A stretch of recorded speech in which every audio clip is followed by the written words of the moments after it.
Thank you for joining Hoops Hitting Gems podcast. I'm your host, David Jones. I want to thank everybody for joining us for another episode as usual. Tonight's no different. Got a nice load of guests that we got coming on tonight. Our first guest tonight is going to be Coach Will Long, the assistant coach from Oglethorpe University. How you doing today, Coach? I'm doing great, David. How are you doing? Oh, man, I'm doing good. You know, man, we got to chit-chat the other day over at our TSF showcase, and, you know, I thought it was a great idea to have you on the show since, you know, I told you I'm a big advocate for D3 basketball. You know, this past weekend was at the NCAA D3 tournament, first and second round at Emory. Some great teams. And actually you played Barry. So, you know, took Barry down to the wire. And I just wanted to bring you on so people can understand not only about D3, but you guys are high academic as well. So we're going to jump into it, talk about Oglethorpe. We're going to talk about the roster. We're going to talk about your conference. We're going to talk about a little bit about everything to show people that D3 basketball is not, you know, yes, there's levels to it, but there's quality kids at the D3 level that also go play professional ball as well. Yeah, you know, and David, first off, it was great talking with you. I think we caught up on Wednesday last week, and certainly appreciate everything that you do, you know, for basketball in general, for young men out there. And you do a great job on social media. So it's always great to connect with you, man, and really appreciate the opportunity to be on the podcast. Yeah, you know, like, man, you know, we lost to Barry, the championship game a week ago from Sunday, and it was tough. You know, we lost by a point. They're an extremely well-coached team, extremely talented team. Coach Leidick and his coaching staff, Coach Pittman, they do a great job over there. And, you know, we ended up losing by one. Absolutely heartbreaking. And, you know, we're one of the better free throw shooting teams in the conference, and we go 3 for 9 from the foul line. So, you know, it's unfortunate how sometimes the ball bounces, you know, in the final play of the game, controversial, you know, our best player had it, he got pushed, you know, and goes to the basket, and misses a shot. So, but, you know, the official's going to call that in that time. Yeah, probably not, you know, it's tough. But, you know, we went 3 for 9 from the foul line. So, we left a lot of points there, you know, but Barry is an extremely talented team. I'm telling you right now, Chase Ellis is one of the best players in Division III. Yeah, he is very good. I mean, you know, we'll get into the games this weekend, but you got to see him up close and personal in the first and second rounds of the NCAA tournament. I mean, he's as good as advertised. You know, a local product out of St. Francis High School who, you know, won state back-to-back. I know Drew, their former head coach, is retired now, but still they made it to the Elite Eight this year, had a great run. Yeah, Barry, you know, is as good as it gets. And you saw him up close this weekend. I mean, that, you know, Wabash and playing at Emory was a very, very good tournament. You know, and Barry, you know, took them. I think they ended up losing by 11 on Friday, and then Wabash obviously beat Emory on Sunday. But man, you know, it's tough because, you know, we were pretty loaded with seniors this year, David, and felt like, you know, that was one of our better opportunities. But, you know, like I said, sometimes that's how the ball bounces, and then give all the credit in the world to Barry. They're a wonderful team, very, very good team. And unfortunately they were playing this past weekend and we weren't. But like I said, sometimes that's just how a game goes. It definitely. But what I wanted, you know, for the people, for the audience that's going to be watching this tonight, to get to know Oglethorpe, especially for the audience that's outside of Atlanta. You know, you guys are a high academic D3 that plays some very good basketball. You're right in the heart of Atlanta. And, you know, we're just going to tell us some more about, you know, Oglethorpe a little bit. Yeah, absolutely. You know, we're probably one of the best locations in the city of Atlanta, really in the state for all Division III, to be honest with you. We're located about 25 minutes out of downtown Atlanta, where we are in a city called Brookhaven, Georgia, which kind of connects. It's kind of the middle, I would say, kind of center of kind of everything. And Oglethorpe is, like you mentioned, high academic. And so we have about $27 million in aid. We're a need-based aid program, several institutional scholarships that we give. We have a flagship 50 program. We have merit-based scholarships as well. And so really, when young men and young women apply to Oglethorpe, and especially in the recruiting process, we look for kids with higher GPAs, meaning like, obviously if you can apply to Oglethorpe with a 2.8, but it might be a little hard. You might not get as much money as if you're applying with a 3.5, right? Because then you'd be HOPE eligible. Obviously, we're a private institution, so you get, the Georgia Equalization Grant, the HOPE Scholarship, and we double HOPE. So a lot of those factors kind of go into what we do in the recruiting process. And, David, this is why I tell kids all the time, like, I know kids want to go Division I and they want to go Division II. Well, even at Division I, Division II, NAIA level, right? Now I believe, because I've coached Division II at Emmanuel College, I've coached NAIA at Reinhardt University. I believe at the NAIA level, like if you're at 3.7, it doesn't even count against your team scholarship because you're basically free. And so kids don't understand, even to be at the Division I level, you still have to maintain good grades. And so coaches look for that, more than kids understand, but especially at a lot of Division III institutions, since we don't give athletic scholarships, I think that's a little misleading for kids because they see a sticker price and of $57,000, like, oh, $57,000, that's a lot of money. I totally get it. But obviously, we look at grades, and transcripts and look at what, young men and young women, what they've been doing and at their high school. And then obviously, test scores, we can look at that as well, ACT, SAT. And the better you do on, the better you have with your grades, the better you do with your test scores, the more money that you can eventually get, which is great. And so Oglethorpe is a beautiful campus. And like I said, we have $27 million worth of aid we give out. We have a nice endowment as well at the school. And so we do look to recruit student athletes with higher grade point averages because they can get more money off of the need-based aid since we do not obviously give athletic scholarships. So that we tend to look more for students with the higher grade point averages than we do a student with a lower GPA. And, those students are out there, they're out there. You just got to go find them. And that's one reason why it's so important for young men and young women to keep up their grades in school. So let me ask you this as well. And since we're, and I'm big on this when we talk to the AAU parents as well. The first thing, are you guys test optional or do you have to take the test? The ACT yeah, we are test optional. We are test optional, which is always good. But it's still important. SAT, ACT obviously is important. So. Okay. So the next question becomes, I've been big on preaching this to a lot of parents that don't understand the process.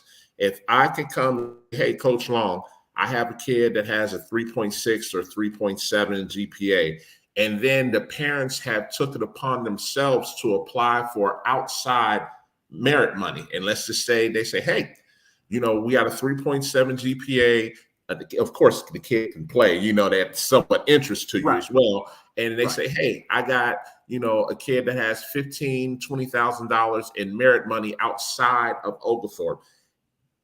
Can you let the people know how important or how much more attractive that prospect would be?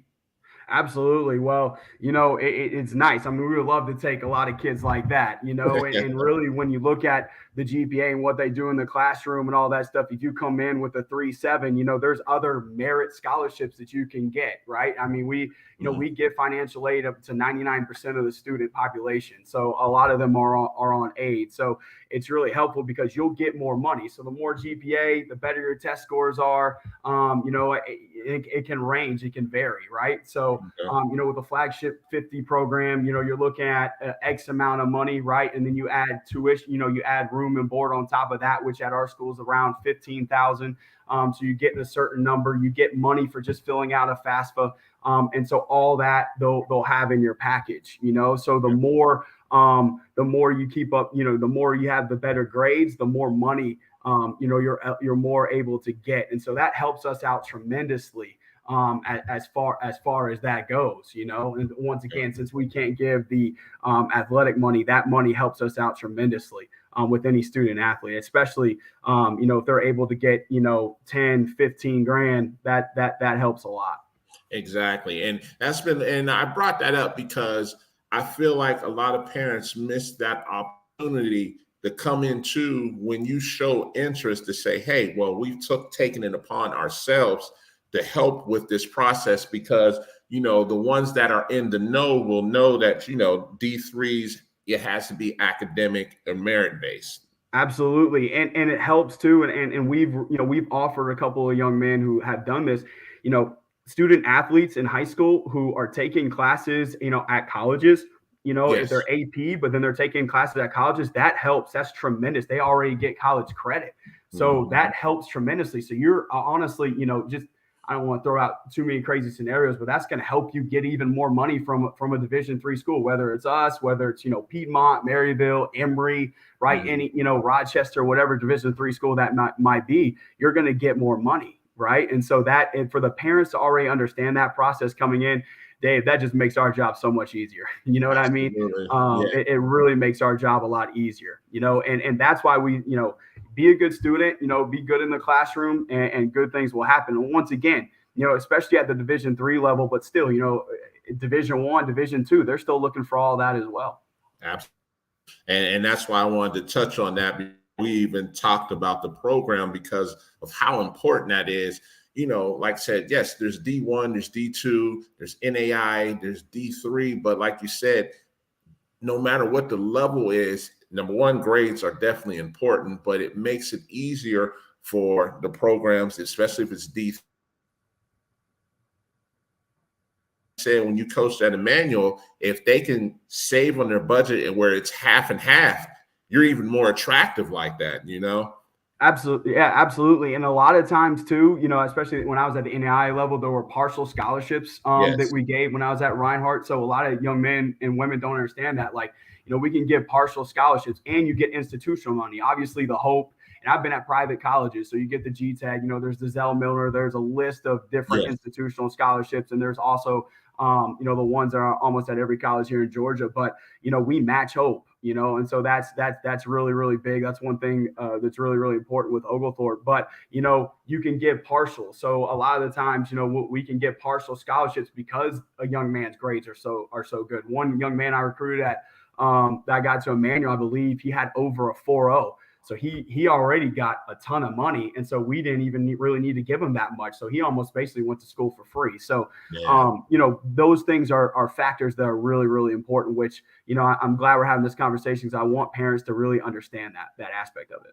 Yeah, this will be a part where I'll probably clip this portion of our conversation and post it on social media because it's so important, man. And a lot of people don't understand how important this makes you more attractive to a coach because, number one, they see you taking care of business. And that, that's the big thing because they don't want to recruit you and you flunk out within a semester or a year. That part's also important besides being a good ball player as well. Man, let's go ahead and jump into Oglethorpe, man. The program, the very good D3 program traditionally year in and year out. Tell them about the conference you're in. Yeah, so we play in the Southern Athletic Association, which has been around now for 10 years. And before I get into that, my head coach is one of the better guys in the country, and that's Phillip Ponder. He's been at Oglethorpe for 25 years, and he has now just concluded his 19th season as a head coach and has built a tremendous program at Oglethorpe. We get up and down the floor, we shoot a lot of threes, we defend, and we've been first, second, top four in the conference every year since the conference has been around. So he has done a fantastic job there, and I'm very blessed to be on his staff and be a part of the Oglethorpe family. So our basketball program, we feel like we get after it. Every day in practice we're getting after it with our guys and working on. We shoot a lot of shots, so we'll get a lot of shots up. And one thing I think that the coach does really well is because obviously rotation players will play some heavy minutes, and I think he does a great job of balancing that, like giving guys some days off, making sure they get ice baths and things like that to kind of ease their legs a little bit, kind of rest them a little bit, and so he's done a fantastic job these last 19 years as a head coach, and like I said, he's been at Oglethorpe for 25 years, and you just don't find that everywhere. He's a great boss. He's a great guy to work for, and he's just done a really, really good job there and has brought a lot of exciting up-tempo play to the Oglethorpe program. And there's guys spread out all through the country who have played at Oglethorpe, but specifically in the Atlanta area. And one of the best things about our program is a lot of guys come back and support our current guys. And I just, David, I don't think you find that everywhere. And we're really lucky to have that, And so, we had, like I said, we had a great year this year. Our conferences, I think every year conferences, are kind of, they really good one year, maybe a little down, but still solid. And, certainly this year was a good year for the conference. And obviously Barry won the regular season. We finished runner up. It came down to the final game of the regular season. We went to Barry, ended up losing by 4. One of our better players was out. Carlos missed the last, 6-7 games of the regular season due to a broken finger, a pinky finger in his non-shooting hand. So he's one of the better defensive players in the league. So we feel if we had him, we probably beat Barry. And we're hosting, we're hopefully hosting the conference championship that following weekend. But unfortunately, things didn't go that way. But it's a very competitive conference. 1 through 7 was very competitive this year. And really, we're losing several guys. Hendricks is losing some guys. Barry is losing two of their starters, but they have everybody else back. Birmingham Southern is a very talented team in Alabama. Rhodes has just finished with their head coach has now been there for 2 years. He's now going his 3rd full year. They're very talented as well. So, this is my first year in that conference, and it was a fight. Every night was a dog fight. And that's how it should be. That's a sign of a good conference, right? And once again, very good academic schools, very high academic schools. Hendricks College in Arkansas, Center College in Kentucky. I mentioned Rhodes in Memphis, Tennessee, University of the South as well in Tennessee, Barry College in Rome. Barry and us are the only ones in Georgia. Millsaps in Jackson, Mississippi. So it's a very competitive conference, very balanced conference. And we were certainly one of the lucky ones to be playing, for the conference championship just a week ago. Gotcha. Man, one of the other things as we go into this, man, we talked about this on Wednesday. I want people to understand that a lot of seniors in high school have the misconception that if they go D3, that they're just going to come in instantly and get big minutes and they're going to, they're just going to light it up. When you and I know both that's 9 times out of 10 not the case. I mean, there are some talented guys that'll come in as freshmen that will get some minutes. But for the most part, you almost have to redshirt those kids to get them acclimated, not just to practicing every day, lifting weights, school schedule, and just the rigors of college life. I wanted you to touch on that some, man. Yeah, and I think that's just a misconception, like you said, David. And that's, it's a little frustrating because you think, oh, I played in a really good region in high school, D3 is going to be easy. Well, no, it's not. We were talking before we got on about the young man at Wabash who put up 36 on a very good defensive team in Barry and then put up 42 against Emory, who is very good. Yes, sir. And he can score. And he's only 5'10", and he can score with the best of them. And so now Wabash is in the Sweet 16.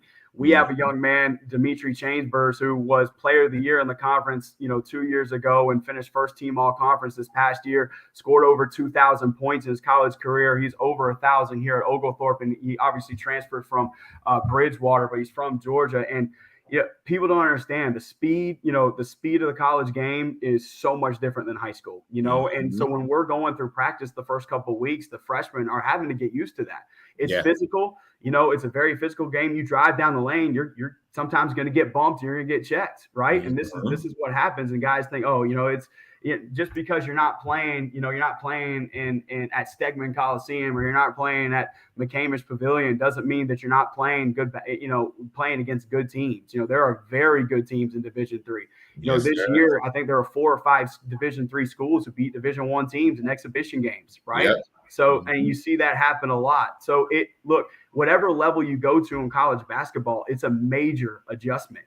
And so Division III, like we just mentioned with Davidson, like Demetri Chambers, it is very good players. These guys were 2 of the top, I think they were finished top 5 in scoring in the country. So these are very, very good players. And I wish that young people would understand that this isn't just, it's just the kids who make good grades. No, it's not just that. These guys can play, and you see more and more now with the transfer portal, more transfers in Division III, junior college, and Division I, Division II transfers. We had a Division II transfer on our roster this year from Francis Marion, who's going to be a really solid player for us.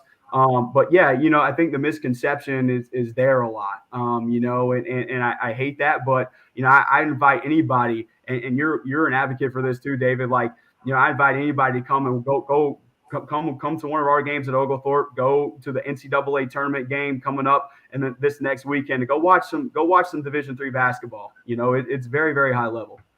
Absolutely. And, man, and the thing that I really like, it's high academic, and then we'll just touch on the Emory Wabash game, man. When I left that game, man, were you at that game? I was not at that game. I was out recruiting Saturday night, but my head coach was there, and we were able to talk about it a little bit this morning. Oh man, that game was high level played. And the other thing I wanted to talk about, there was as many fans at that game because Wabash's fans travel very well. And of course, it was Emory's home. It was a home game for them. The gym was packed out. And I mean, it was electric in there, man. I mean, it came down to the last shot. I mean, gosh, you couldn't have got a more exciting game. And when I tweeted out about it, the first thing I put on there was March Madness because, I mean, Emory had the chance. They missed the jumper. They missed the tip dunk. They got the rebound and he pump fake, but he didn't see how much time was left, and time expired as he was trying to go for a shot for that third attempt. But, man, that game was amazing because Emory was down like 14 in the second half, and they battled all the way back, but they just didn't have an answer for Jack Davison. And, when I left it,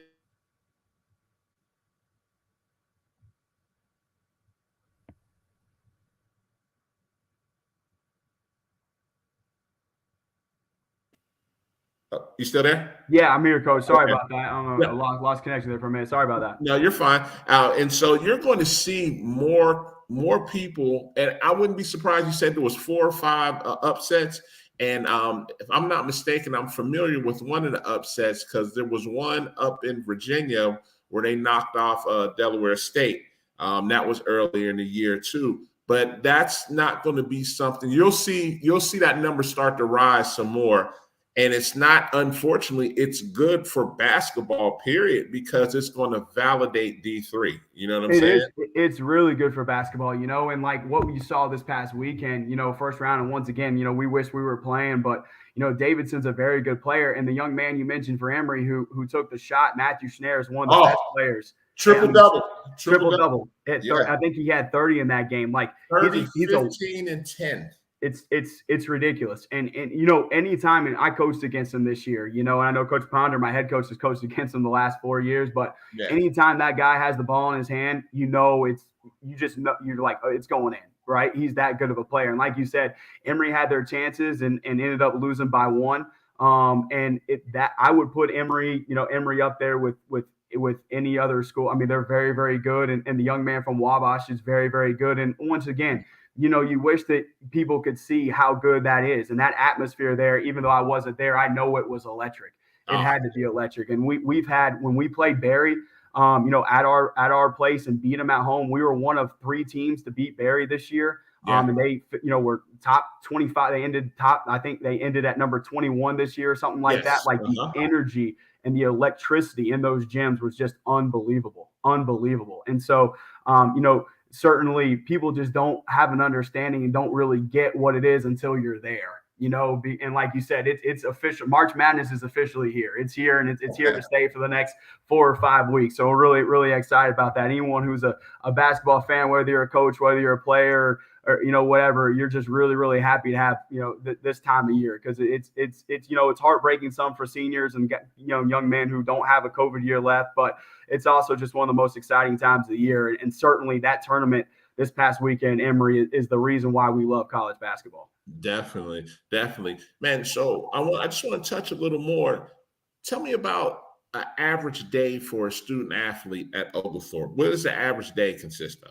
Yeah, absolutely. So, our guys, Coach Ponder and I were looking at our class schedule. Our guys basically are in class, probably 8 a.m. all the way. Some guys have night classes. I think we have 2 guys in night class right now from 6 to 8. So basically it's much different than high school. So high school, you show up to school at, 7:30, you go all the way from 8 o'clock to maybe 3 o'clock. You've got practice. You go into practice at 3, study hall, 3:30 to 4, practices from 4 to 5:30 or vice, whatever. You have the girls or whatever that may be. So girls practice. But so an average typical day in the life of a student athlete at Oglethorpe, at least as far as our guys go, is they go to class, they'll have some breaks in between, go to lunch, come to the gym. During the season, we can obviously work with them. Once before the season starts in Division III, I don't know, if you know this or not, David, but in Division III, it is much different than Division I and Division II. We cannot work with our players. We cannot do anything with our players till the very first day of practice. So, Division I, Division II basically have a certain amount of weeks and they have a certain amount of days where, and when I was at Emmanuel, we did this, where you can start in September, but you only get a certain amount of hours in the gym. I can't remember what it is. I think it's 8 hours. So you split that up, through the week, and it comes out to, 45 minutes or something like that. Now you can do weights and you can do all that other stuff, but as far as gym time goes in practice, like with the practice jerseys on and stuff like that, you only get a certain amount of hours. So in Division III, they don't have that. So once the season ends, we're done. We cannot work with our players at all. Now they can come in the gym and get shots up. We do weights. We have our strength and conditioning. Brandon Johnson does a great job for us at Oglethorpe. Who works with several of our different teams. Gets our guys on benches, squats. We do the maxes and all that kind of stuff. But we are not allowed to work with our guys. So that's one thing in the season. I was working with several of our student athletes. So let's say, for example, Uba Ezigbo, who was an honorable mention all conference guy for us this year, gets out of class at 9:30 and he doesn't have class again until 1. Well, he would come into the gym at 10:30 and we go hard for about 45, 50 minutes from, 10:30 to 11:20. Him and I are working, skill work, footwork, ball handling, post moves, get some shooting in on the gun, and then he's done. And then so basically guys will have class. They have breaks in between class. Within those breaks, they go eat or they come to the gym, get some shots up, work with myself or Coach Ponder, and then go back, rest. We'll have practice at 6 o'clock at night, and we'll go from 6 to 8 or whatever the case may be. So there's breaks there in between, and so a lot of the times during breaks, mainly a lot of the kids go and study, but a lot of them will spend time in the gym and then go back and study before they get ready for practice. So that's kind of the life of a student athlete, but it is nice. I think it was nice. I know a lot of our freshmen talked about it, how they're not in class for 8 hours, right? It's staggered. So you basically have some of the same classes Monday, Wednesday, Friday, and Tuesday, Thursday. So that's kind of how they stagger it in college, not just at Oglethorpe, but any other institution. Mm-hmm. That's basically how they stagger it a lot of times at other universities. So that's basically the life of a student athlete. So one thing that we try and do, if we do work with a player, we obviously, do stuff that's in our offense. And we try to go a little bit easy with them, with the workouts. We don't kill them so they're ready to go at practice time. Okay. Let me ask you this. And, when I bring on especially high academic D3s, because I know, this is something I want parents to understand what it is as well. The average salary of a graduate of Oglethorpe, what is it around? That's a great question. And, when we talk to recruits, and when Coach Ponder and I talk to recruits and he's been recruiting at Oglethorpe for the last 25 years, but we talk about, we have a very good business school and a lot of our student athletes on our team are business majors. We have some biology majors, but we also have an engineering program, which we dual with Georgia Tech. And so that's been very, very popular. We're actually recruiting 2 young men right now who are looking to get into that program. We're hoping, fingers crossed, that we get them, but they are looking to get into that program.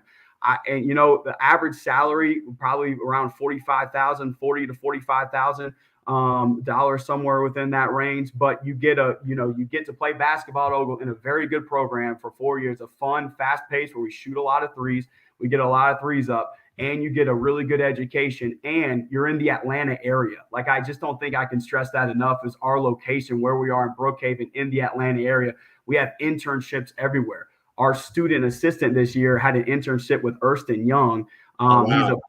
Which is big. And Trevor's he's an amazing young man. And he's going to do very well in life, succeed very well in life. And so, he's looking to get a full-time job with them, after this next year. He also is looking to get his master's, but still looking to get a full-time job with them. So, that's basically I don't know the number specifically, but somewhere most likely within that range. Okay. One of the other things, Oglethorpe has graduate programs, right? We actually do not have graduate programs. We used to have graduate programs. I think that's one thing the school is looking into, but currently we do not have graduate programs right now. Okay, so that takes away the question of being a grad assistant, but you still could be a student assistant, as you just said. And right? We do that. So, like, I know, for us, we had a student assistant this year who was finishing up school. And that's something that, so Coach has I'm the full-time assistant. We have some part-time assistant. Well, our part-time assistant used to play for Coach, was a very good player for Coach for 4 years. He now has a full-time job, but was doing it for fun, just to be around the program still. And so, yes, we always, look for student assistants who want to help, especially if they want to get into coaching. So that's always an option. Okay. Not just in basketball, but other sports as well. Absolutely, man. And I have to ask this question because this is a pertinent question, and I don't care if it's D1, D2, D3, especially for these incoming freshmen, man. How important is it for them to know the shell drill coming into Oglethorpe? Dave, when you texted me that earlier, I was like, I love it. So it is very important. Listen, you need to know how to, we do jump to the ball almost every single day. We do a shell box drill. We do a hurricane box drill. So we're working on closeouts. We're working on boxing out, but we work on positioning. So understanding how to close out, whether, each coach is different, whether you want to close out with two hands or close out with one, the high hand, whatever. Understanding how to do that, understanding the move on the fly of the ball. We swing it over here where you're supposed to be, you're 2 or 3 passes away. I cannot stress how important that is. Listen, there's a learning curve there. If you go to the NBA, if we were to go to an Atlanta Hawks practice, there is still a learning curve. Guys, Cam, I know he just got traded, but a guy like Cam Reddish, his first day in the NBA training camp, it's going to be a big learning curve. One of my favorite stories is Steve Kerr, his very first day on the job. They're doing passing drills and pivoting drills. I love that because you just don't hear about it anymore. But my point is the fundamentals of basketball are so important. And, we're a multi-defensive team. We run some zone, we run some man. We've been very successful. Coach has been very successful with it. I think he first started running 2-3 zone when we were talking back in 2005. He's kind of developed it and been one of the best teams, in our league defensively for a long time. And so, yes, the shell drill is so important because it's just the positioning and having kids understand where to be. Cannot stress that enough. It just takes a lot. College basketball is already a learning experience, and having experience, which we had this year, really helped us in a lot of areas. But for freshmen who want to play and come in and play, they have got to understand positioning. So it is a huge factor. I love how you asked that. Huge. Definitely, man. And one of the things also, because I want people to understand, what do you need GPA-wise requirement to get into Oglethorpe?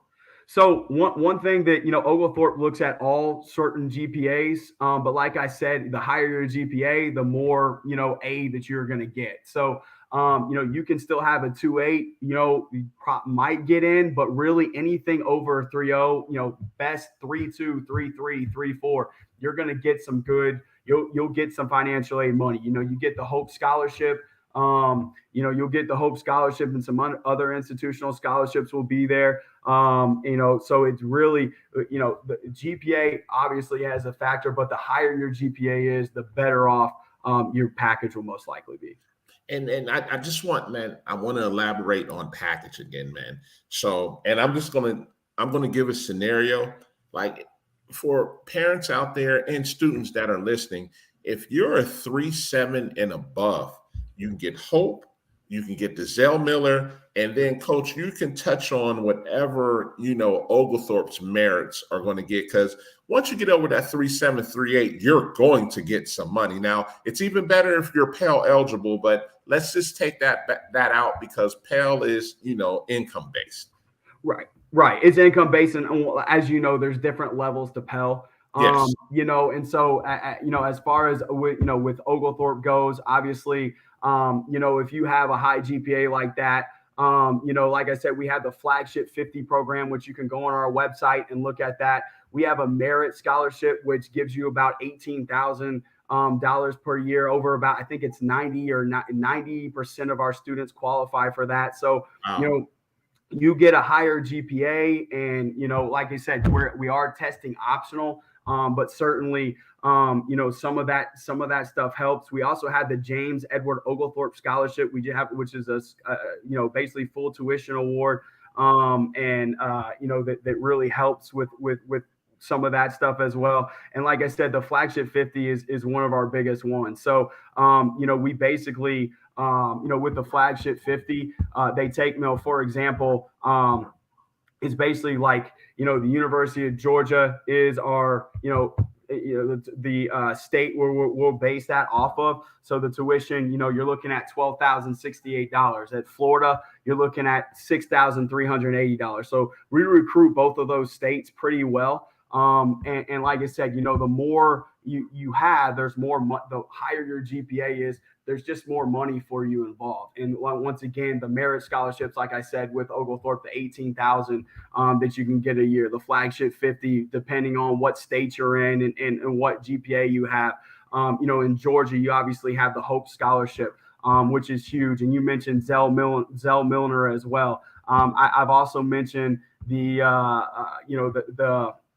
I know we talked about Pell Grant, but also the GTEG. Georgia, we qualify for Georgia residents. I think that's around $900 a year, $900 to $1,000 a year. So there's a lot of those type money that is involved in Division III, and not just Division III, but some of these can be at Division I, Division II, but it especially helps in Division III when we can't give athletic scholarships. If you were applying, I'm just taking NAIA school, Life University, right? So Life University can give athletic scholarships.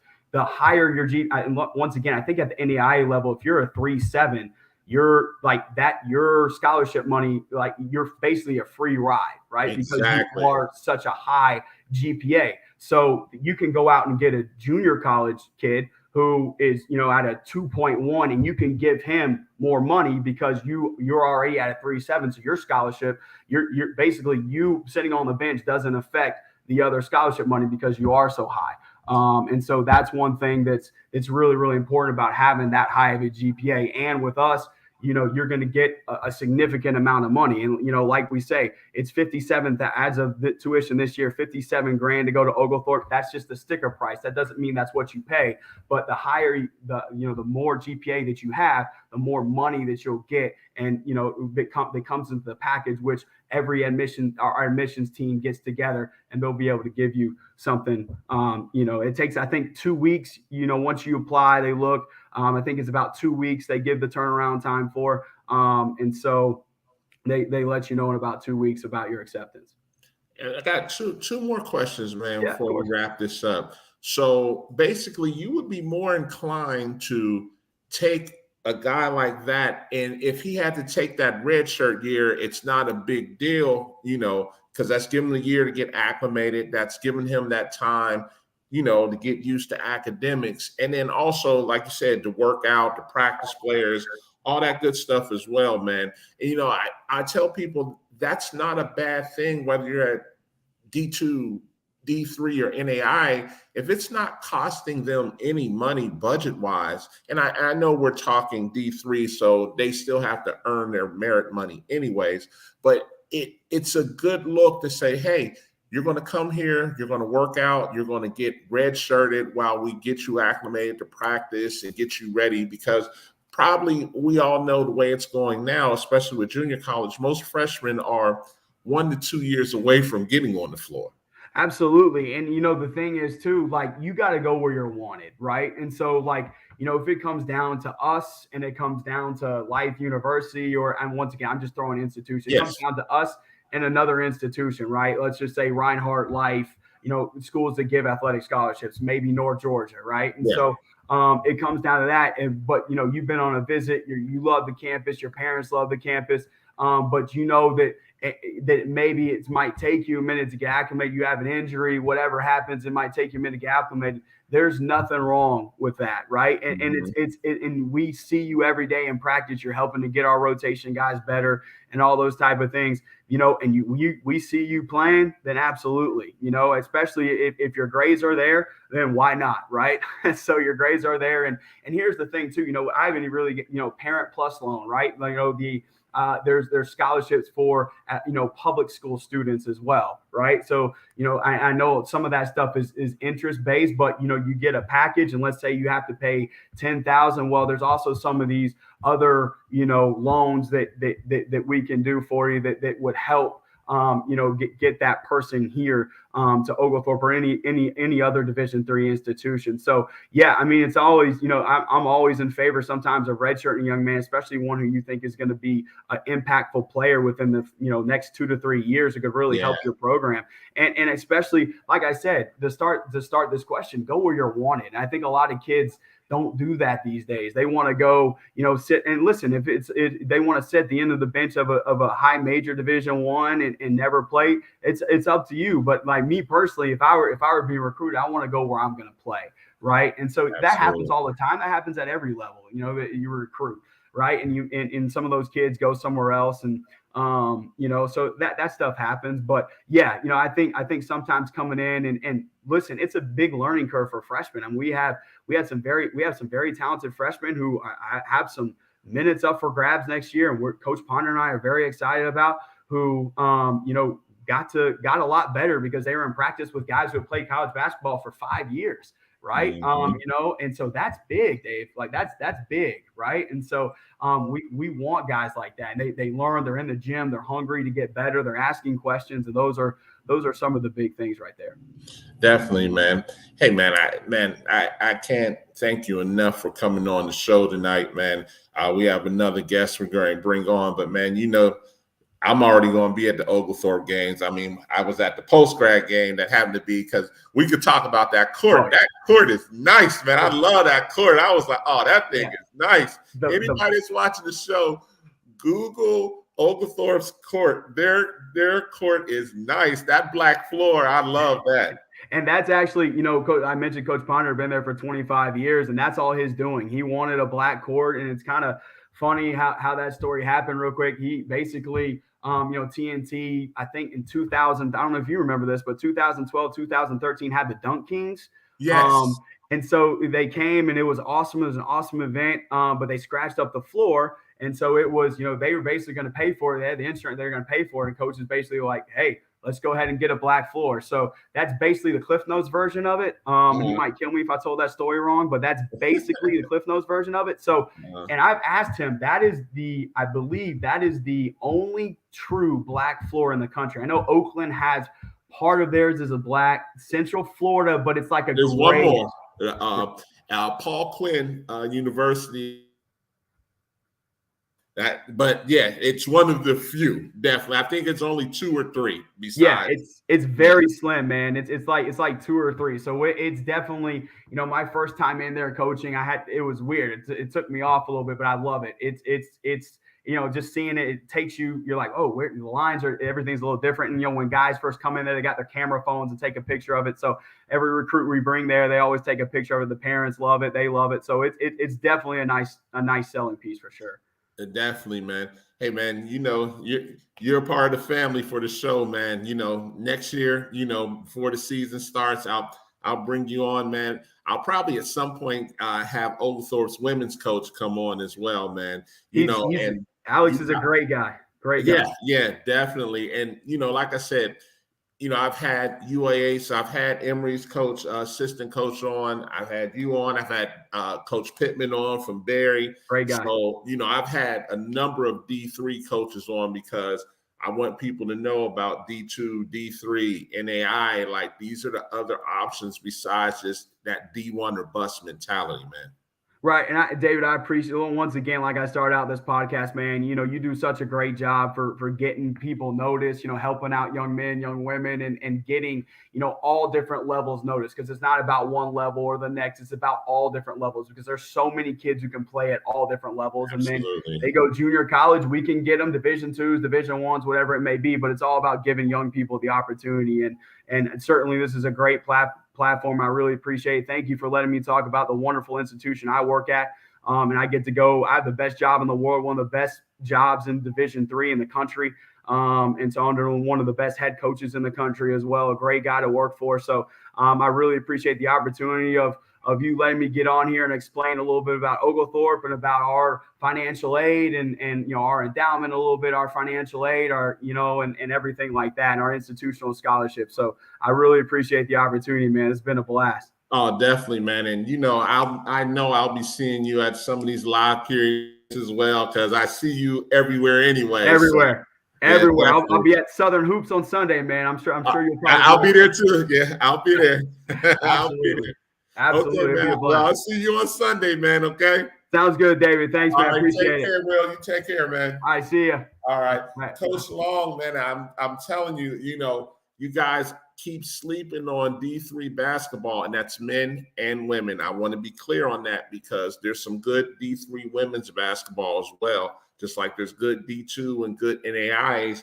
I talk to AAU coaches all the time, like, don't just what I call big game hunt and just go after solely D1s. There's so many good options out here. I bring these guys on my show. Don't get me wrong, I have D1 coaches that come on the show. I mean, that's one option, but it's just not that the end of the world if you don't get a D1 scholarship. So it's just one of those things I want to keep hammering that home to parents. Next up, I wanted to change some things up, since it's almost high school season is pretty much over here in Atlanta.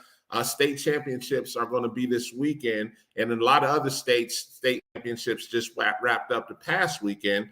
So it's time for AAU time. This year, I'm flipping it up a little bit. Last year, I had some tournament directors come on. I had some boys AAU organizations come on.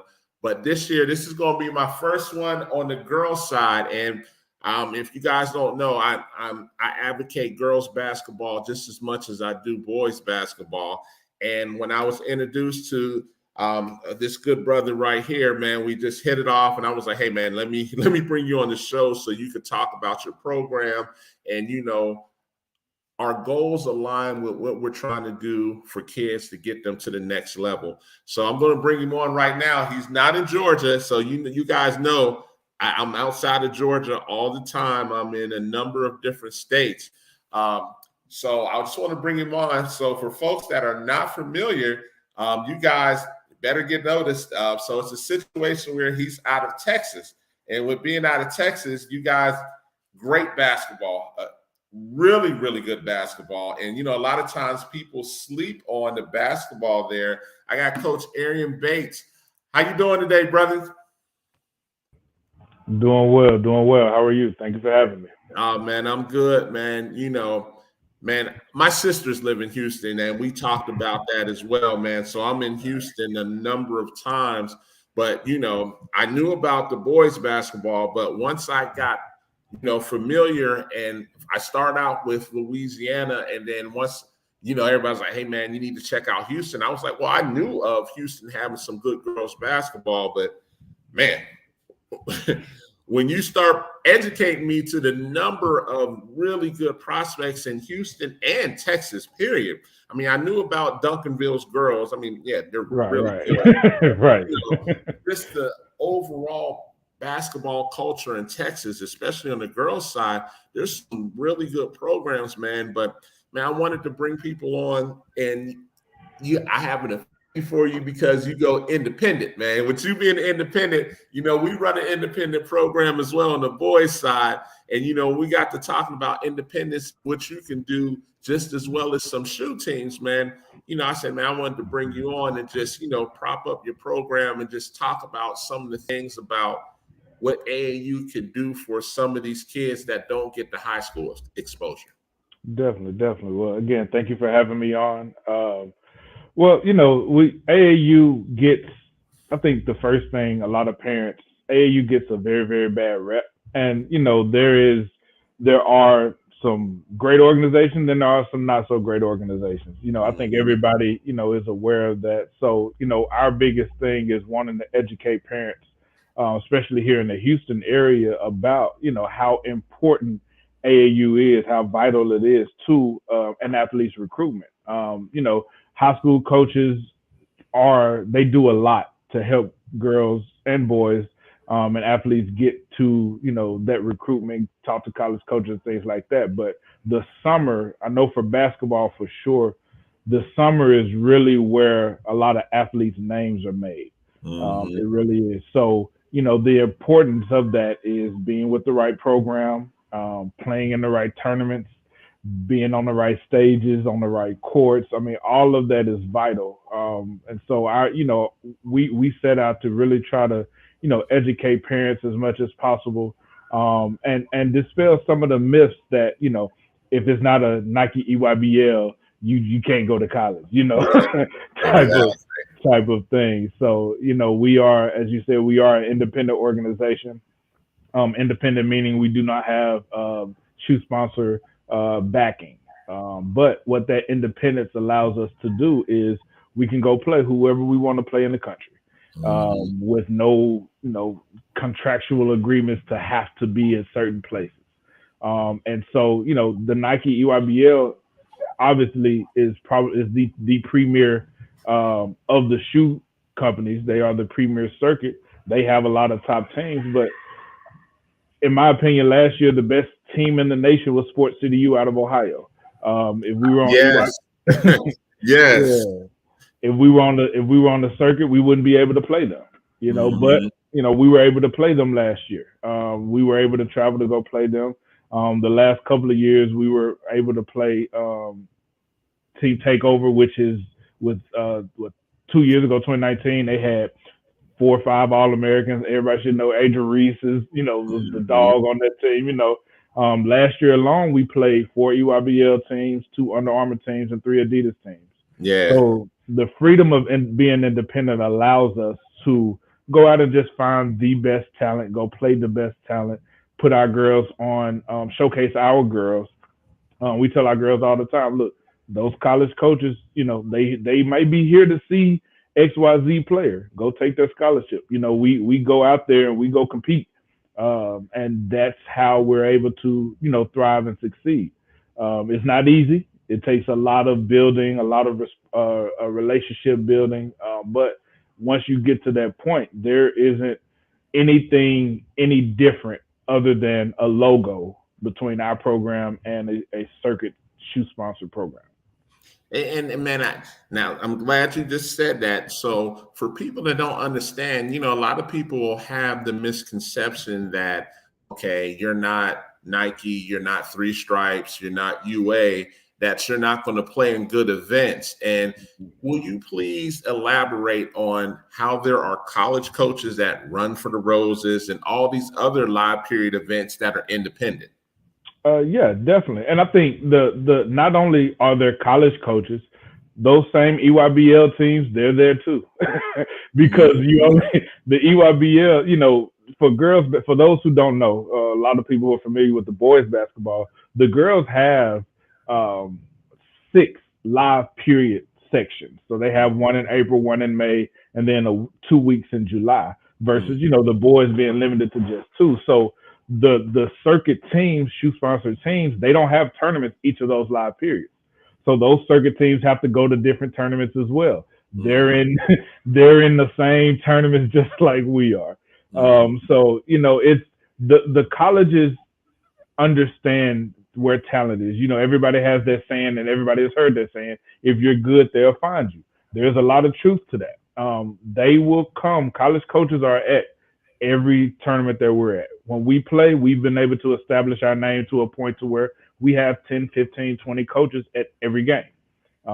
That's the relationship that we've built with coaches through recruiting over the years, and through tournament directors. We get to pick out our matchups. We go play the best. We have a sideline full of coaches every time. So, It comes with building, but it definitely is not it's similar to the D1 or bust mentality that people have, that that you're on the on that train of trying to dispel. It's the same with the circuit. Like, there are EYBL teams have girls that go JUCO D3, D2, just like independents have girls that go Power 5.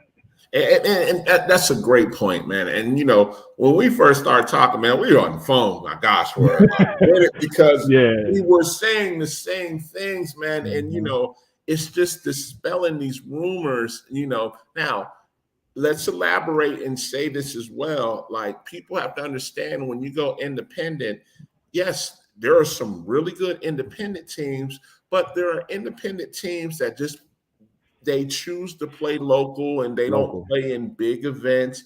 And it's not knocking that, but that's what they choose to do. So if you play on that type of level, yes, you're going to limit your exposure. So, man, when we got to talking and you were saying, oh, we go out of state, we do this. And I was like, exactly, because you're trying to get your girls that same exposure as a shoe team. And when a parent has to look, I mean, don't get me wrong, we all agree EYBL is an amazing platform. I mean, the pageantry up when you walk in, you'd be like, oh my gosh, what is this? Free gear.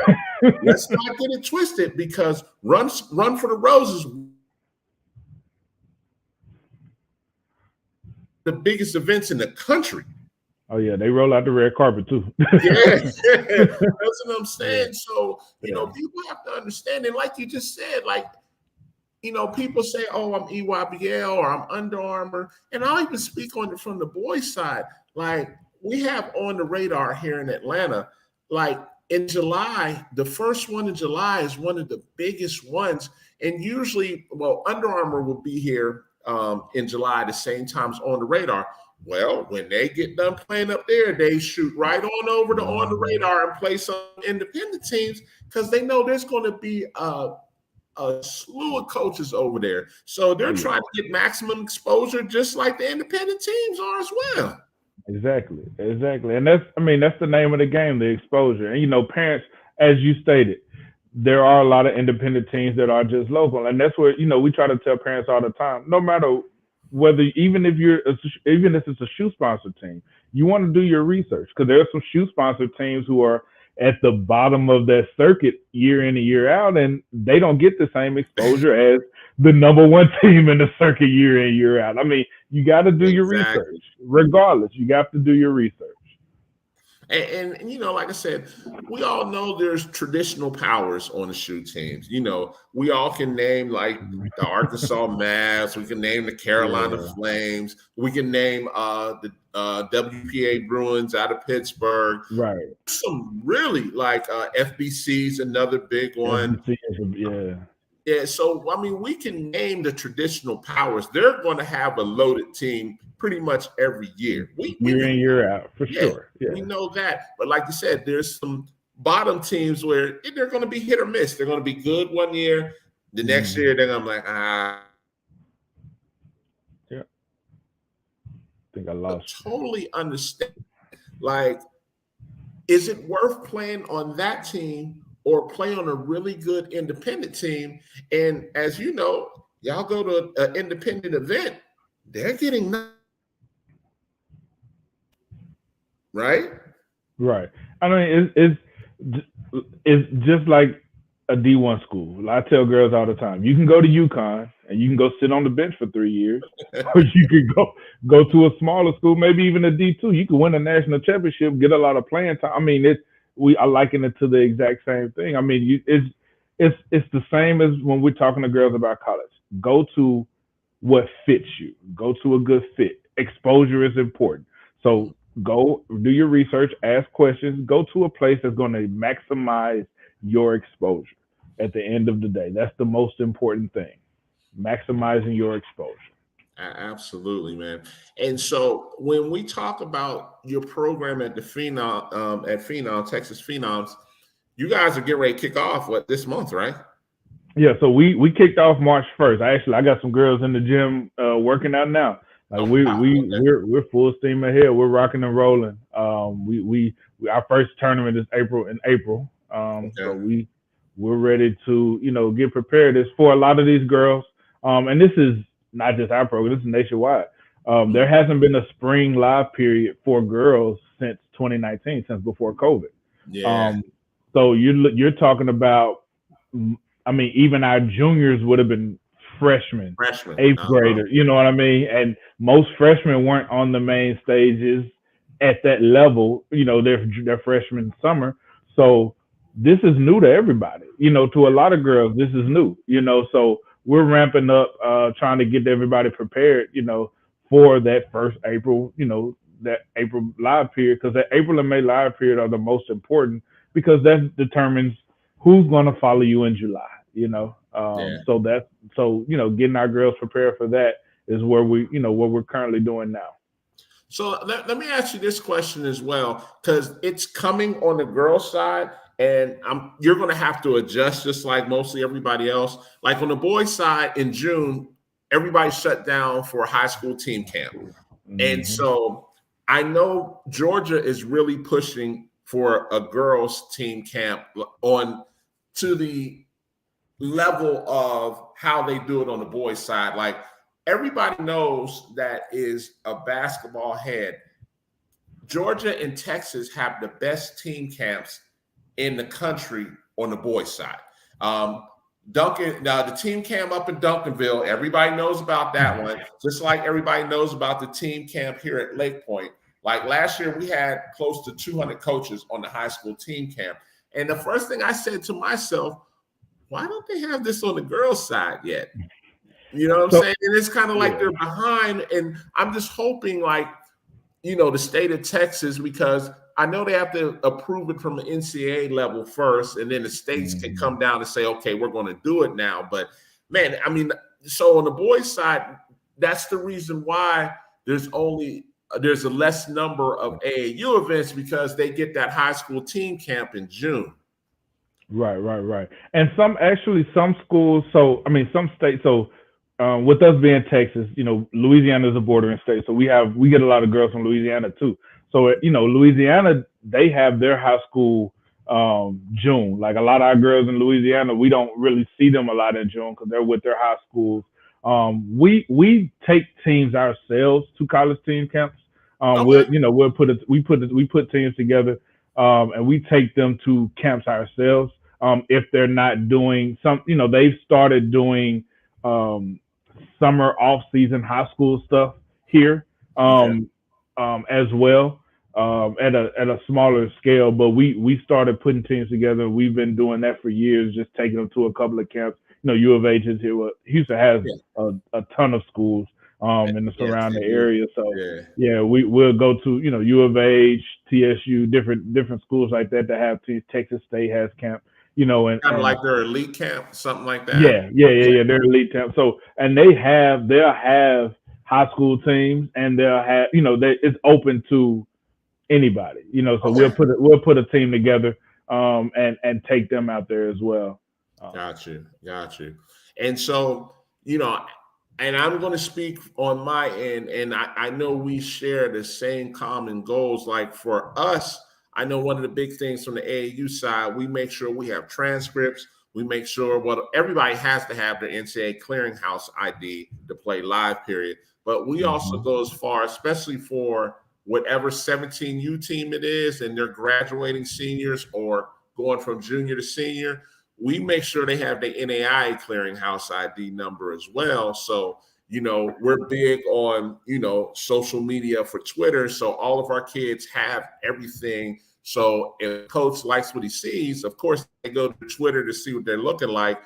We make sure they have their GPA, their clearinghouse numbers, what school they went to, what AAU program. Well, they'll know that because they're watching us on the court. And as you said, one of the big things you said, man, having those relationships to play on court 1 or 2 and not court 14, Exactly. And when you said that, I was like, oh yeah, is he telling the truth here? And for people that are watching, that is not to say a coach will not go over to court 13 or 14, because if you're over there hustling and busting your butt, Bob Huggins told a great story a couple years ago. he was going to get some coffee, and he noticed the kid over there hustling, diving for balls, and all that stuff. And he offered that kid off of, back room, as we say, and you never know who's watching. Now, let's not misunderstand that it's a lot more attractive when you're on that main court and there's about 35 to 50 coaches watching that one game. Absolutely. Your chances go up versus somebody just catching you by going to get a cup of coffee or something like that. Mm-hmm. And I think that's the thing when I say parents, doing your research, that's kind of the biggest thing, because, what a lot of programs do is they'll throw the tournament name out there. It's like, oh, we're going to this tournament. We're going to this tournament. We're going to this tournament. And yeah, it's great that you're at those same tournaments.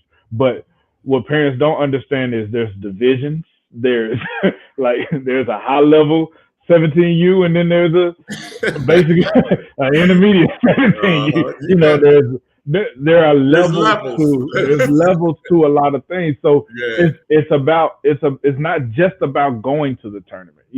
It's about being in the right places. The time, the place.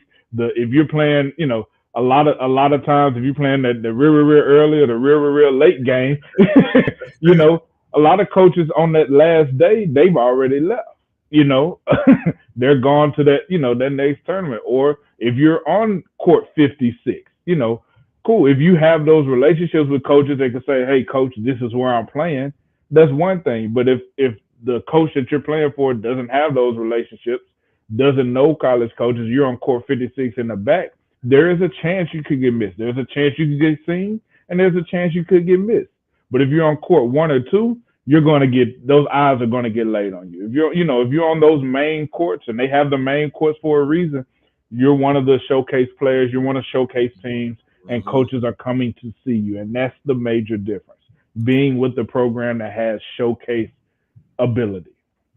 So let me ask this. So, we've talked and we've had some great discussions. Do all of your kids go D1? Absolutely not. Okay. They do not. And to be honest, we don't even push all of our kids to go D1. It looks good on Twitter. If I could say I got 20 kids. So to date, since 2015, our program has put 83 girls in college.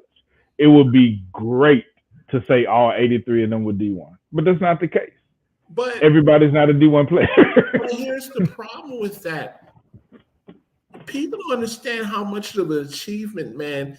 83 players since 2015 have went to some level, JUCO, NAI, D3, D2.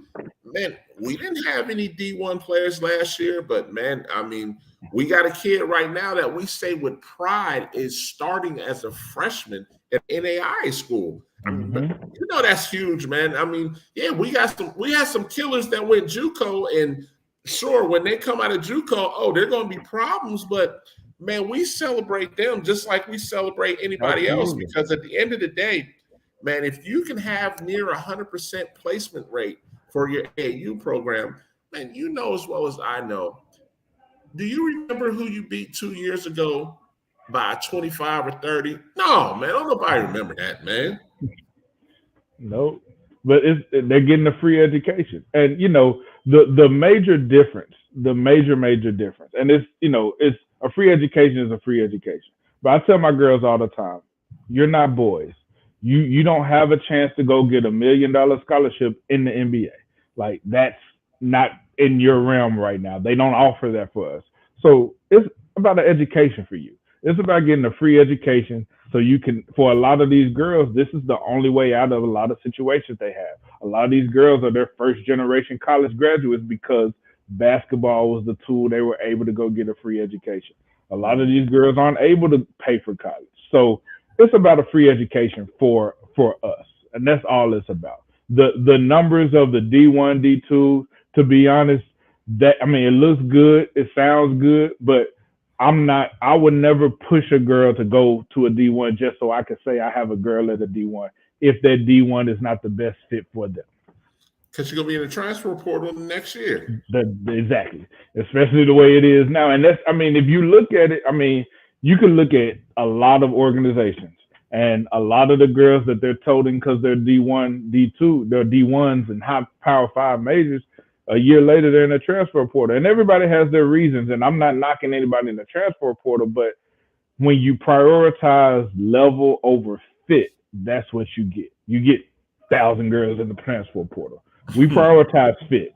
We prioritize relationships. That go, as the previous coach said, go to where you want it. That's what we prioritize here. And man, I can't harp enough how important that is to have those relationships, like you said, where you can call a D3 or a D2 or NAI, or even if they're a D1, if a coach can trust your word because not only that you do good work, that you're sending them something quality, because unfortunately we know some people like to oversell. And when they oversell, that's why coaches will be leery sometime when coaches, oh, coach, I got this really good player. And man, you're sending them a D2 player. And that's not to say that's a bad thing, but you can't send UConn that type of player. If I'm calling UConn, please believe they'll trust my word, because they'll say, oh, he's giving us somebody good. When I can call people and they can go in this rare time and say, you know what, we've heard about this person. And in some rare cases where you have such a great relationship, they can go, hey, we'll offer sight unseen. We'll deal with the rest because we know what you've sent to us in the past. And then we don't want to miss out before everybody else gets on that kid. You know what I mean? Mm-hmm. Girl or boy. We tell our girls all the time, what I will not do is lie on the phone for you. I'm not going to do it. I can't, because my relationship with that coach has to remain whether you're here or not. After you graduate, way past to that. Absolutely, yes. And and some parents don't understand that. Some parents will be like, I can't believe you're not working hard for my kid. No, you got to understand, like you said, there's levels to this. And with this being levels, sometimes the parent doesn't agree with the level that they're getting the interest from. Some will say, oh, my kid is this mid-major. Nah, I can't do that, And I like to say, okay, for a parent in just these rare instances, when they go that route and say, hey, I really believe my kid's a mid-major or a low D1, and I hate that term low D1. It's used so loosely, man, because, oh, well, if we can't go mid-major or we're not Power 5, we can at least go low D1. And I'd be trying to be like, do you understand there's NAIs telling me no about your kid? Yeah. And, it's almost like they feel like it's an insult. And I say you have to go where the data is showing the interest is at. So if the data is saying there's D3s and NAIs interested, go where you're wanted. Because if you were, like you said, if you were to send them to that D1 and they sit on the end of the bench, now they call you like, man, coach, I ain't playing. No. Coach, I'm ready to leave. I'm ready to transfer. I don't want to be here. I ain't getting no playing time. They're not treating me fair. All of that. Yeah. And you don't want to be the one to say, man, I told you before you went there. Listen, or the kids. And again, in some instances, this does work. You'll hear, Coach, I'm going to bet on myself. Okay. And when you bet, you don't always win. You don't always win. It's 50-50 chance. Yeah. And in those instances, it's not even 50-50. Yeah, true. So, that's just a situation where people have to understand what it is out here. And, like a program like yours, man, like when you, like I said, you speak for yourself. When there's 83 kids, that's phenomenal that have been placed since 2015. Man, you should be able to just put that edit out and sit back and watch everybody come to trials. Well, it's this AAU game, especially here in Houston, it's about flash more than substance. And we understand that. But we tell every girl that comes in our program comes to a trial, we let them know, our program is not for everybody. It's not. And I don't try to make it for everybody. We have a way here. And we stick to that because every college coach that gets a girl from our program knows what they're getting. They know they're getting a player that's going to be coach hard. That's not going to jump in the transfer portal the first time they raise their voice and yell at them or challenge them to do something hard. Because that's what we do. We create that environment here. We run our program as if it was college. Our girls in here now on a non-practice day, they have a quota of shots made they have to make, free throws made they have to make, strength and conditioning they have to do. They have to do that because when you go to college, you're going to have to do that. And you're going to have to still do your work and everything else. So absolutely. Let me ask you this, especially from an AAU perspective. Do you play straight man or do you play zone?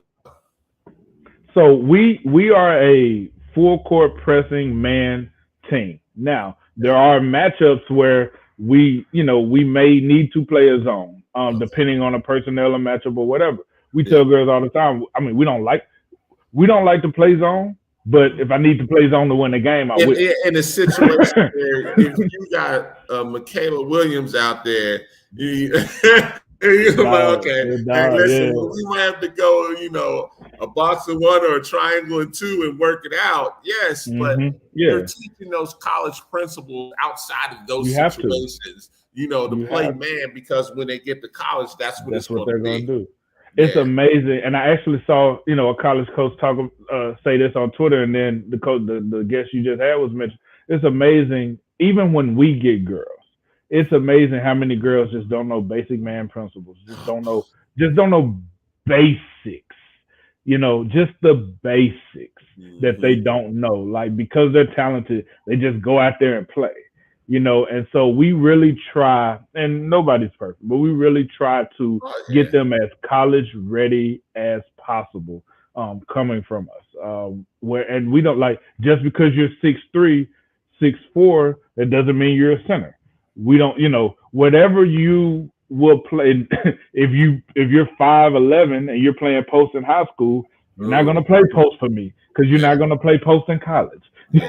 I have a wing player right now that's 6'5", because she's a wing player, and just because she's 6'5" doesn't mean she has to play post. One of the we had another one that was similar. Maya Hollinshed, she's at Colorado, same thing. Just because you're tall, we're not going to just stick you in the post because you're tall. There are post players, and then there are wing players. And we try to keep our players as versatile as possible anyway. But I think it's almost criminal how just because you're tall, we're sticking you in the paint. Yeah.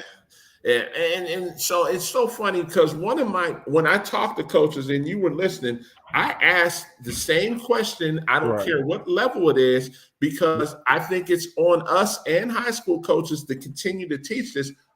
And I let them basically just convey what we're saying right now. I say, how important is it for an incoming freshman to know the shell drill? Know the shell drill and help defense, because you'll be surprised at the number of kids that leave high school. They were all region or all whatever, and get to college and have no idea, like you said, of defensive principles. And to be honest, that looks bad on us as an organization if we're not showing that, because they're like, oh, they don't even know the basics, like you're saying. Like, they got to start from scratch. But if they know they're getting one of our kids, one of your kids, one of our kids, and they know they're going to know those principles. When we started a couple years ago, when we had our 8th grade team, we drove that in their heads. And the results when they got to high school, not only did they make their teams, some were making varsity, some were making JV from the rip. And the ones that were playing 9th grade were playing in the starting because they were ahead of the curve. You know what I mean? Ready. Yeah, definitely. They were ready. I had my 8th grade team I had last year, teaching them pick and roll coverages, teaching them like things that, they never seen or known, but this is basketball. Like, this gets you ahead when you go to high school. And majority of them were able to get on varsity, because being able to play defense is what's going to get you there first. Amen. We're defense first, defense centric, defense oriented. Defense going to get you there first. You cannot make a shot. If you can play defense, there's a spot for you on somebody's team, because everybody needs somebody who could do something other than score. Parents think, oh, my kid got to score 50 points a game. There's only one ball. I can't have 5 people that want to score 50. I can't. But see, you just brought a great point, and I like to tell parents this as well. There are kids that are getting recruited because they're taking charges, they rebound, and they play D. Yeah. They're getting recruited just off of that. And if they can rim run and go get offensive boards and block out and do the fundamental stuff, then everybody's looking like, well, how did they get on before this person that scored 35 or 40? Because they already got one of those there, and they're recruiting somebody that is, quote unquote, that glue guy to get them that loose ball, to play that D, to lock down somebody, man. And parents don't understand that, man. And you'd be like, man, I'm trying to tell y'all play D. Yeah, this is how, as a freshman, we all know as a freshman, that's how you're going to get on the floor in college. Yeah. You're going to play D. If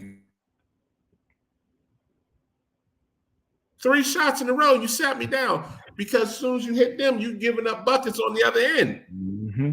And if all you can do is shoot and you're not making shots, you're a liability on defense. Like, I can't afford to have you on the court, And that's at any level. I mean, we all watch the NBA. Look at the Golden State Warriors, some of the best offensive players in the world. But when Draymond Green isn't there, who does all that other stuff? Yeah. I mean, every team has to have those players who, have different roles and know their roles and accept their roles and buy into that, and that's what we try to harp on that. We have players who MVP of their districts, all district, can score a lot, but that transition of understanding, like, this is AAU. You're not going to score 30 points here on this team because we have other scorers.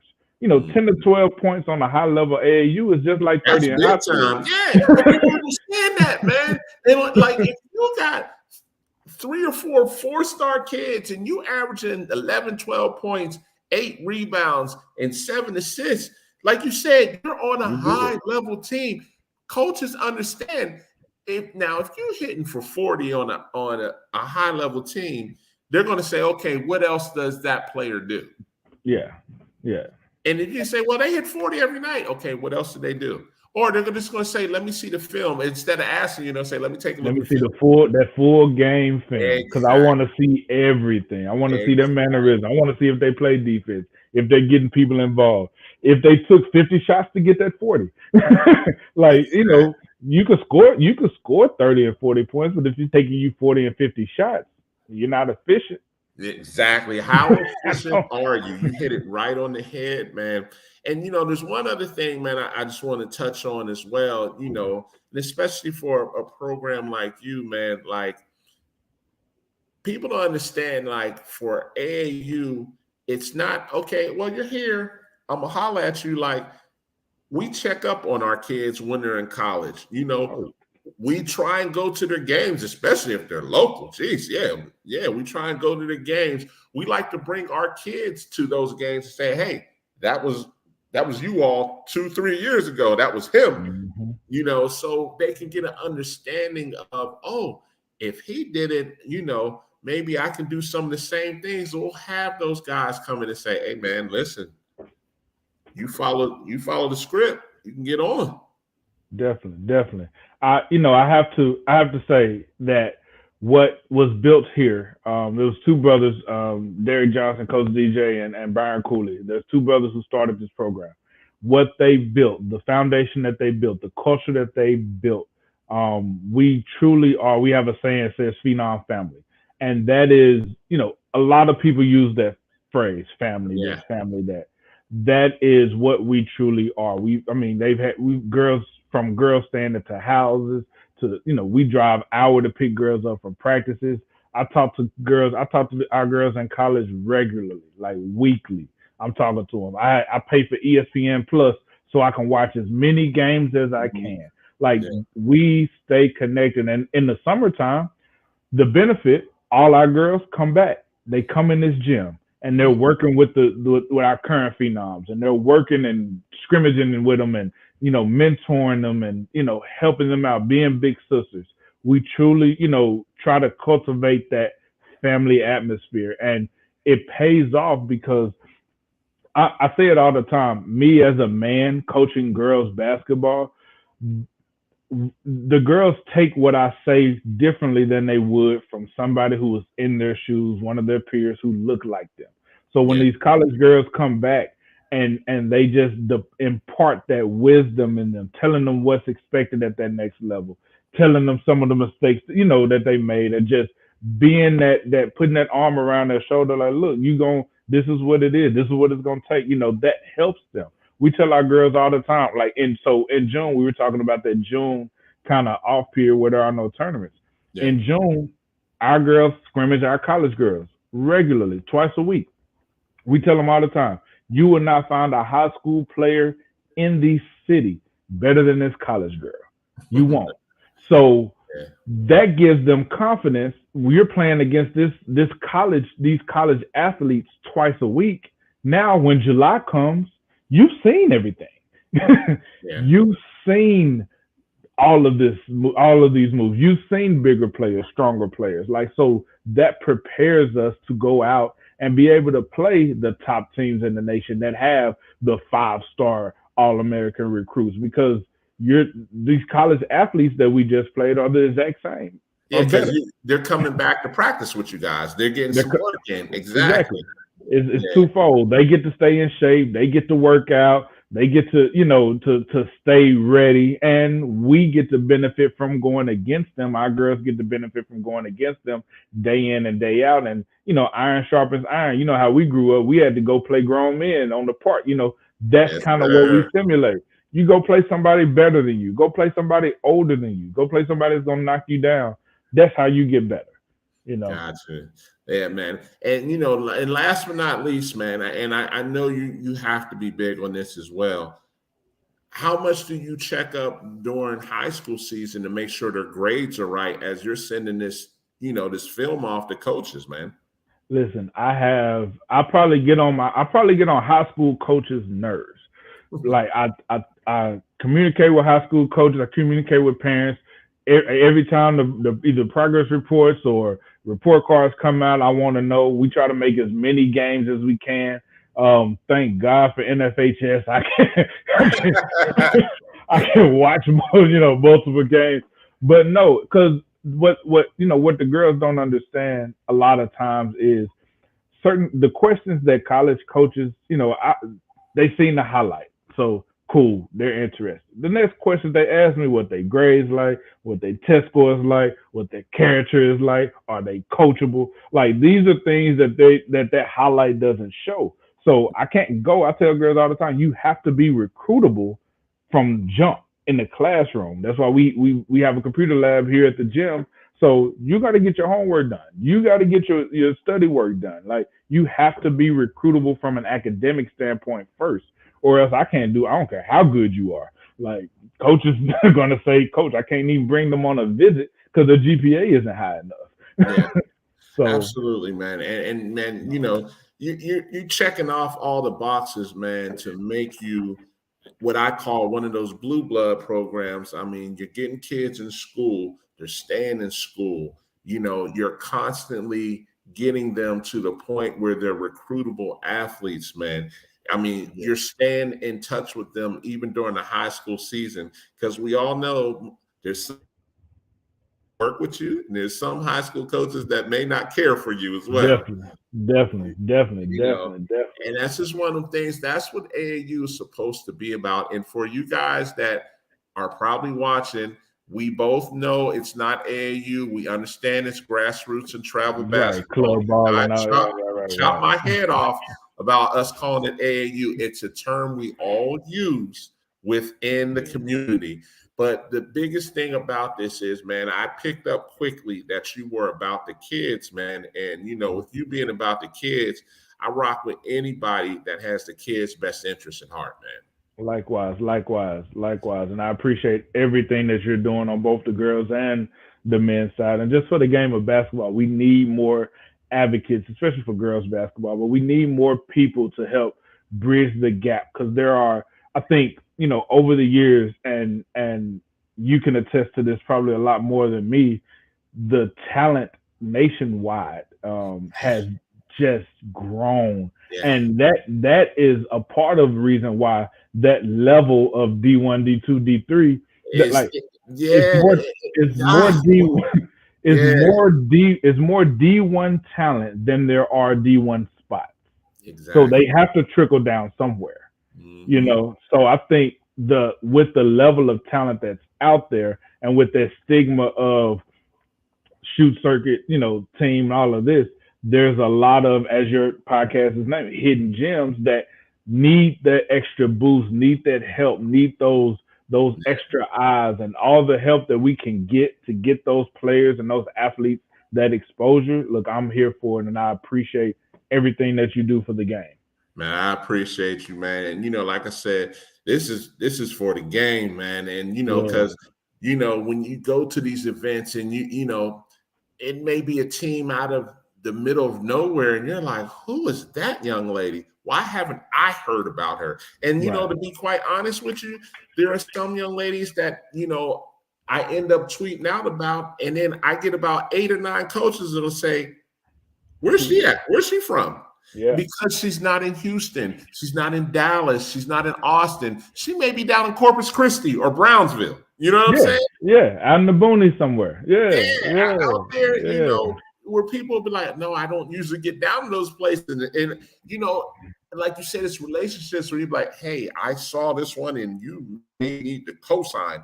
There's a young lady that came out of Louisiana. And I thought it was a travesty when I saw. I mean, she had the schools out of Louisiana, like they were all over, and rightfully so. But man, once I caught a hold, it was like, hey, you need to be paying attention. Now she's getting all type of interest, and you know who I'm talking about. Definitely. Blow the horn. Yeah, I won't blow the horn. Nah. But yeah. But yeah, man. I mean, it's crazy that, you know, you see young ladies and young men of that talent, and you're like, what am I missing? And you know, you're asking yourself, like, okay, there has to be some red flags, and you get the whole story, and you're saying to yourself, okay, let me go meet the parents. I'm like, sir, ma'am, give me 2 or 3 weeks. I guarantee you a lot more people will know about this one. And that's what this is supposed to be about, whether it's a great AAU program or it's a platform getting them to that. That's what matters, man.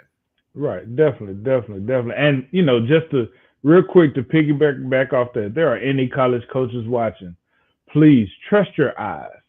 Do not try to follow. If you see a player and that player looks like they can fit, like they fit you, they fit your system, you think that player can play, like you see them play, trust your eyes.